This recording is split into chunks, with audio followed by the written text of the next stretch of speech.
Hi, Reena. I'm so happy to have you on this podcast today. How are you? I'm doing very well, and it's a joy to be with you, Sonia. And this very interesting subject that we decided that we'll discuss today is Indian jewelry. And obviously, we're not going to do the whole history of Indian jewelry in our 20, 22 minutes that this podcast lasts, but we're going to go through the highlights. And I think, let's get started with when does it start? The first expression of Indian jewelry. This is so interesting. It's such a vast topic, as you said, and it's a fascinating one. So, Indian jewelry history really goes 5,000 years back. And the early examples come from the Indus Valley civilization.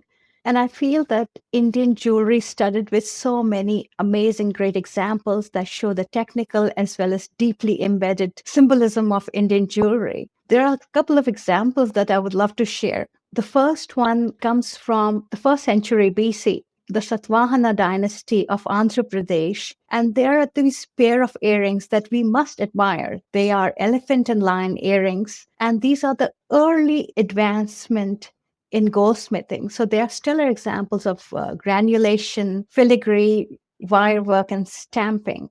The other example comes from the Shunga dynasty in Magda. And it's a pendant, and the pendant is called Triratna, and it shows the shape of a trident. And trident is such a revered form in Hinduism and Buddhism, and when worn, it's supposed to protect the wearer. Does that mean, like in all ancient cultures, jewelry is connected to religion, military power, more than ornamentation? Is that also how it starts?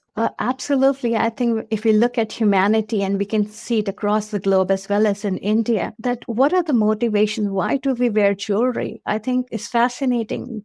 You're putting something on your body. It's a sacred act of identity of your status or your belonging to a community or religion. So all of these influences are important because jewelry, body is an ultimate canvas to express our emotions and identity. So I feel all of these are really true. And it also was fascinating for us and everyone who knows jewelry and loves jewelry is that diamonds originated from India. So the first known diamonds are coming from India, and that's what makes the jewelry so interesting because that's where the original old cut come from. So can you tell us a bit more about this evolution, how we go from finding these diamonds to the most elaborate examples of the golden age of Indian jewelry? Well, you cannot talk about India and not talk about diamonds, as you said. Diamonds, as are found in India and later in Brazil. I always think about this. Who were the first people who found these alluvial diamonds? Diamonds in the rough form do look like pebbles, but glossy pebbles. But who were those people who mistakenly kind of, broke open and revealed the potential of the diamond, this legendary object that our world is so enamored by? If I look at the history of India, it goes 5,000 years back and it goes forward with so much exuberance and opulence.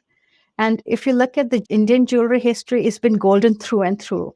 But zooming in, historically speaking, the golden age of Indian jewelry is roughly between 16th and 19th century. And this is the same timeline as the Mughal dynasty and the magnificent Maharajas of India.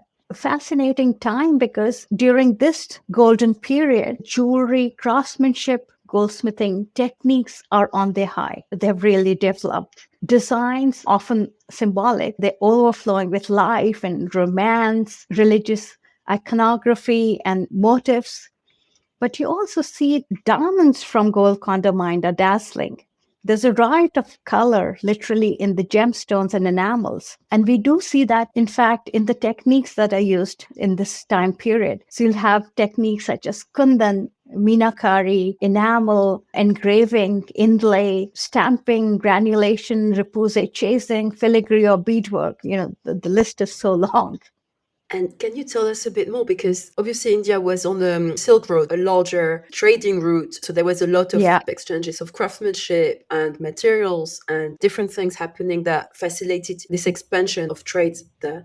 Were there some centers already that emerged as the big centers for craftsmanship in India? Because I think there were many, many different kingdoms before the unification as a country. So were there already the Yeah. centers that we are familiar with today, or were there different centers? First, I think what you said is really fascinating to me because this is gems from all over the world are coming to India. Now, 15th, 16th, 17th, 18th, 19th century. What's happening is that the famous Golconda diamonds are now meeting the Badakhshan spinels and Burmese rubies and Ceylon sapphires.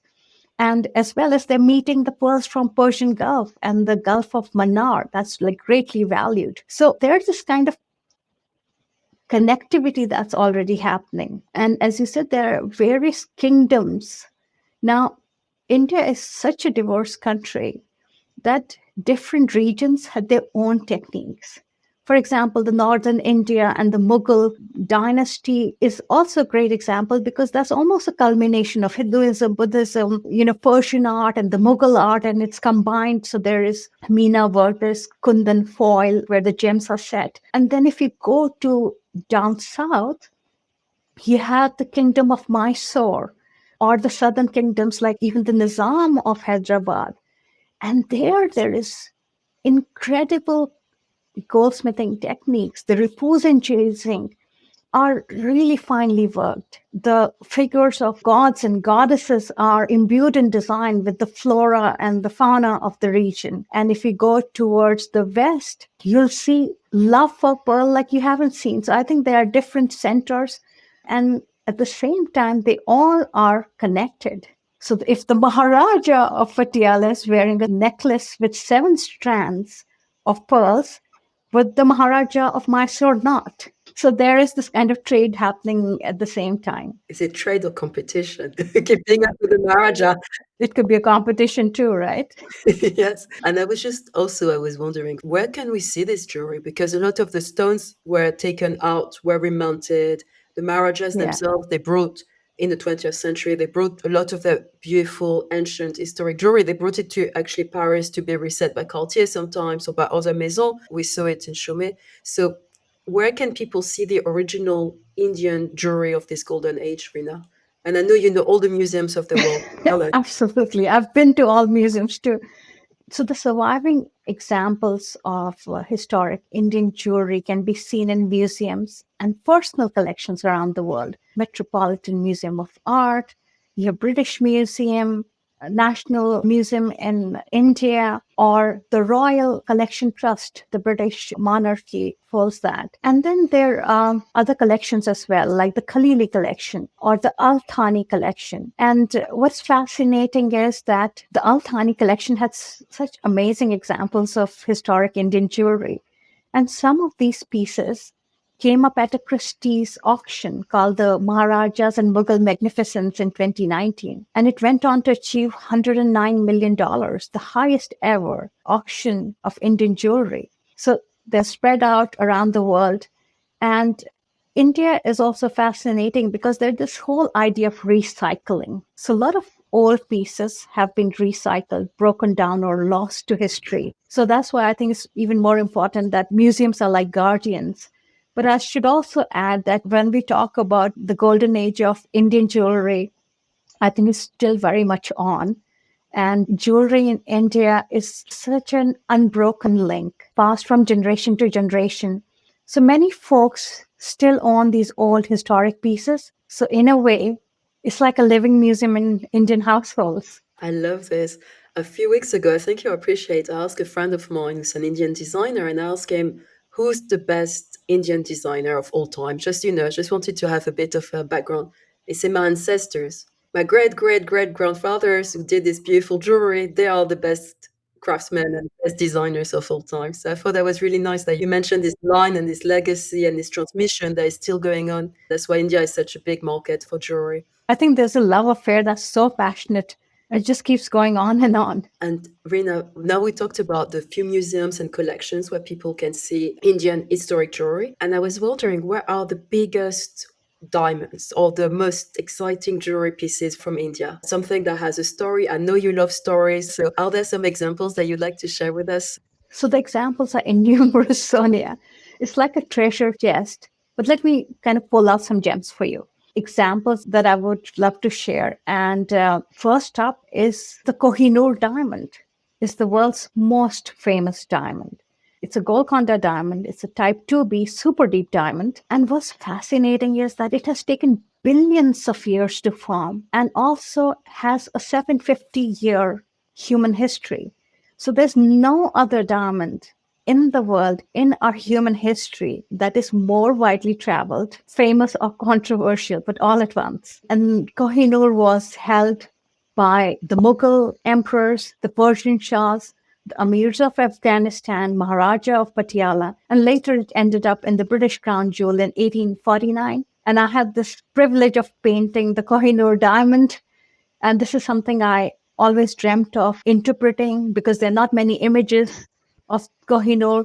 But I hope my painting on canvas is the closest representation of Kohinoor. And what I did was I went ahead and made a Kohinoor diamond NFT to preserve it on the blockchain as well. The next example I would give is the Hope diamond. And Hope is a legendary deep blue diamond. It's a type 2B diamond, and of course has connection with the French royal jewels. And later on, it was acquired by Harry Winston, who very generously gifted the Hope diamond to Smithsonian, and that's where it resides right now. Some other examples too, the Maharaja of Patiala, the Patiala necklace, more than 1,000 carats. It was made by Cartier in 1928 for Maharaja Bhupinder Singh. So more than 1,000 carat of diamonds, but the center of this necklace is a beautiful yellow diamond. It's called the De Beers cushion cut yellow diamond. Then there is a Patiala ruby necklace that was worn by the Maharani of Patiala.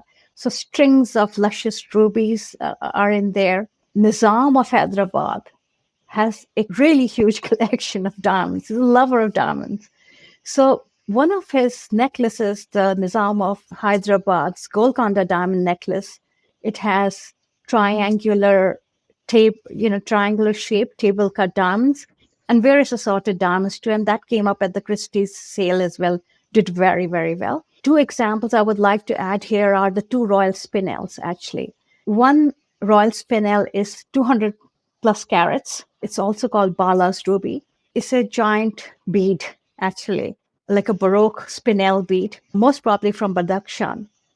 And what is fascinating about this particular royal ruby is that on the surface of the ruby are inscribed the names of 6 emperors. Not many times in our history around the world, you'll see the stamp of these dynasties. So there are 5 Mughal emperors, and then there's one Persian Shah whose name is inscribed during their reign. And the other one is an imperial necklace with 11 spinels, more than 1,000 carats. And that too has inscribed the name of 3 Mughal emperors. And then I have 3 more examples I would like to add. One is the Baroda. The treasury of Baroda is so famous. And one of the necklaces is 3-tiered Golconda diamond necklace, and it features Star of South diamond and the English Dresden diamond. And next up is, of course, a 16th century Mughal soul emerald that's carved into a ring. It's a fascinating example.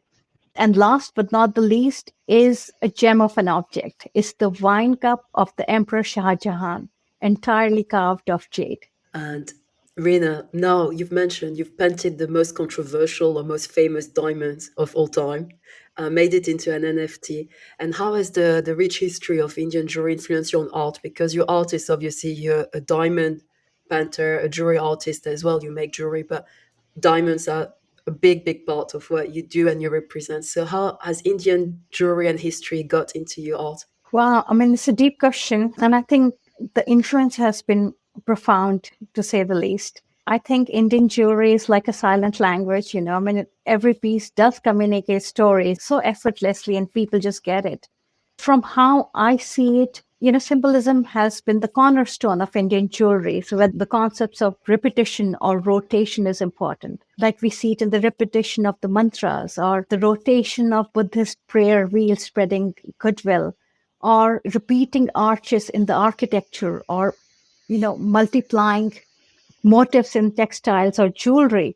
So that sort of repetition is there. And I think what happens is, with repetition as a design element, you amplify and propagate the message, the underlying message.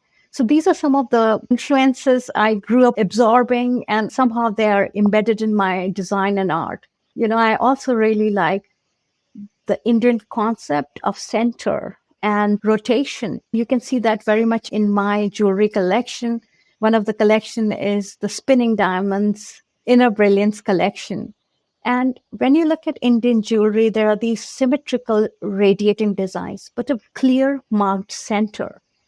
And I often think, where does this idea of center come from? Perhaps it comes from the concept of Atma or soul. So your inner soul, your true essence, the center of your being is eternal, is imperishable, is beyond time. So I'm fascinated by that concept. And the same concept can be seen in Sudarshan Chakra, a wheel that Hindu god Vishnu carries, and that signifies the wheel of time. It signifies the cycle of birth and rebirth, and even as a weapon against, the evil forces and negativity. So now when you look at some of my work, you can see these influences speaking through. And I'm always been fascinated by the diamond and history and why do people wear what they wear and what does it say about them?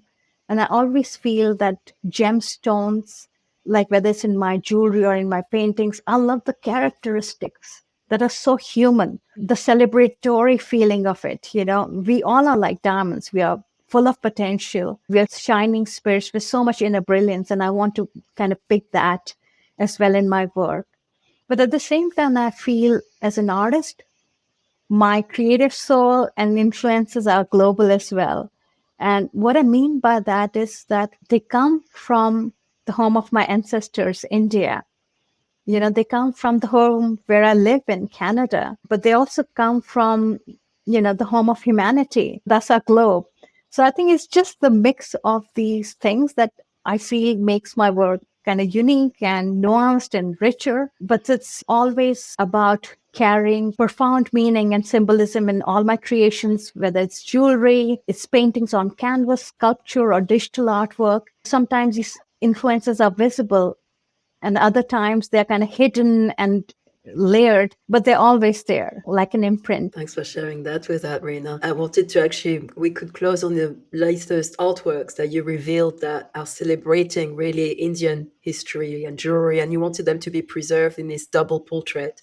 Can you tell us a bit more about this artwork, which is magnificent? And I know you put a lot of your heart and soul in it, as in all your other works, but I think Thank what you. was fascinating about it is the research you did into Indian jewelry to be able to integrate it into these two portraits. So can you tell us a bit more about them? And we'll share it obviously with our viewers as well, so they will be able to see what we're talking about. Well, thank you for asking about it, Sonia. All my artwork, I mean, I pour my heart and soul.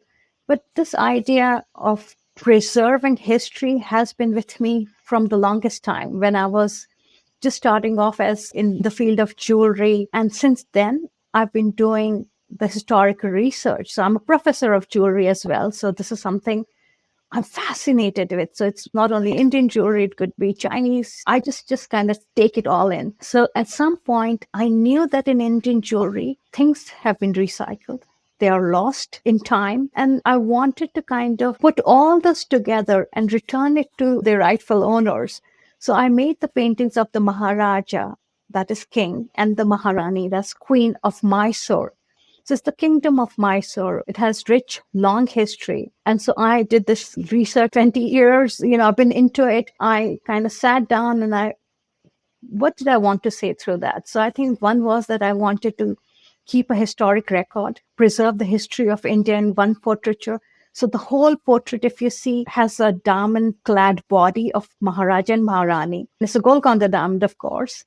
And every inch of the canvas is studded with gemstones. It's very gem-laden. And the historically accurate gems are there as a record. But I wanted to say something more. As with all my art, there's more than what eyes can see. And that's what I like, because if it's obvious, I don't want to paint it. So I really hope that when people look at my artwork, they're reminded that they too are the Maharajas and the Maharanis of their lives. They're as brilliant and they have this immense potential. To live in your royalty is important. So I hope that's a reminder to really embrace yourself as bright as a diamond, with the resilience and strength of a diamond and the gemstones. Because if you look at it, how did gemstones become gemstones or diamonds became diamonds? Well, they went through A lot of pressure and temperature, billions of years of process. And that's what we all are as humans as well. We start off rough, and throughout our lives, with self contemplation, reflection, and improvement, we better ourselves and we polish ourselves. So these are some of the ideas that I wanted to put in my artwork. And I'm really grateful that now the paintings are in a museum. And I think it's great that the future generations can enjoy, learn more about the history of jewelry and their connection with India as well. I love this message. I love this message, especially this podcast will be the first podcast of 2024 when it's issued. So I think that's a big, big message to find your inner brilliance and show resilience for the new year. I love it. Thanks so much, Reena. And thanks for sharing your passion and your knowledge. And encourage everyone anywhere, if you have interest in Indian jewelry, to get the book, go on Reena's website. You have written articles about it. Check the specialist. Go to museums, go to dealers, just learn about this fascinating period of jewelry that has been going on for millennium, and the craftsmanship is still going on today. That's really, really fascinating to know about it. Thank you so much, Reena. Thank you, Sonia. Always a joy to join you.